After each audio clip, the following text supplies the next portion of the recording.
Demək, bir nəfər yaxşı bir dənə sual verib. Su terapiyası necə olur? 2 dənə 50 litrli boçka götürün, su boçkası.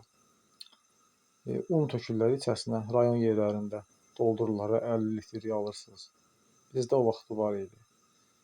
Elə 50 kiloluq unu birbaşa boşaldırdıq onun içərisinə plastmasdan.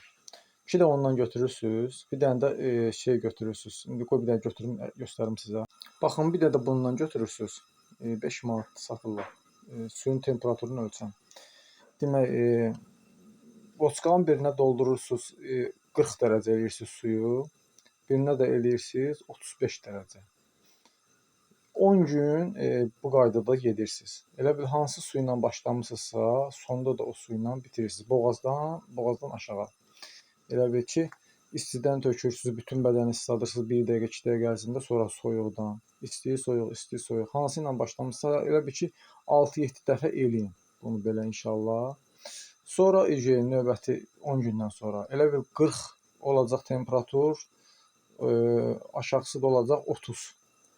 Sonra belə gedirsiniz. Kim bunu davam eləsə, yenə mənə yazar, temperaturları mən deyərəm. Necə dəyişə-dəyişə getmək lazımdır. Kapilyar qan damar sistemini çox gözəl düzəldir. Çox möhtəşəm bir şeydir. Bax, sağlam həyat tərzində vacib olan qaydalardan biri də bu isti-soyuq su terapiyasıdır. Və biri də ki, isti-soyuq hava terapiyası. Hamısı səhifəmdə var, girib baxmısınız, eləmisiniz. Ona görə də sağalmısınız.